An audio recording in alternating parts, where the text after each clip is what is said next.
Est-ce que quand on dit que la qualité de sperme, du sperme baisse, est-ce que ça veut dire que la quantité baisse aussi? Parce qu'il y a des gens qui Hmm. associent qualité et quantité. Est-ce que c'est lié ou pas forcément? Non, il n'y a pas de lien forcément. En fait, quand on regarde le sperme comme ça à l'œil nu, on ne peut pas savoir s'il y a de la reproduction ou pas dedans. C'est vraiment l'examen au microscope, ce qu'on appelle le spermogramme.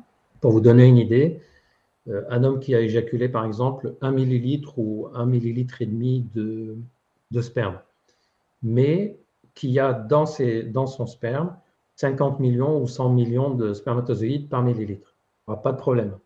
Un homme qui éjacule 3-4 millilitres, mais qui a un nombre de spermatozoïdes très faible, il y aura un problème. Donc, bien sûr, quand le volume du sperme devient très très faible, quelques gouttes, ça diminue la quantité de spermatozoïdes qu'il y a dedans, mais c'est vraiment à un niveau extrême. Et donc, à l'œil nu, le fait d'éjaculer des fois beaucoup, des fois pas beaucoup, le volume du sperme qui a diminué ou pas, ce n'est pas un indicateur fiable pour savoir est-ce que la fertilité est correcte. La seule façon d'avoir une idée sur la fertilité d'un homme, c'est l'examen qu'on appelle spermogramme. C'est l'examen de référence.